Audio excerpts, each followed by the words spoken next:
Hurmatli kuzatuvchilar, mana shogirdimiz ham qizini qo'yib o'tdilar. Mana sifatiga alohida baho berasizlar. Bunaqa shogird hech qayerda topib bo'lmaydi mana.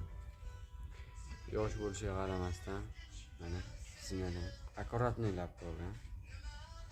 Sifatlilarga alohida e'tibor beraverasizlar mana sifatiga. Mana usta, bugun nechinchi kuni? Hop, bugun ikkinchi kuni hali shom bo'lmadi, mana tugatdik. Usta qo'lingiz dard ko'rmasin. Sifati o'ta go'zal chiqibdi mana zinangizni. Podpischilarga nechta like bo'lsa xursand bo'lasiz? Podpischilar shu nechta like bo'lsa ham xursand bo'lamiz. Asosiysi obuna bo'lsa bo'ldi. Nechta like bo'lsin? Qo'yningizga jizitganini aytingchi. Bugungi jizitgan bizga ko'p million so'da kelamiz. 2000 ta like bo'lsa xursand bo'lamiz. Bo'ldi, shuncha mehnatga 2 ming like yig'olmaymizmi? Obunachilar.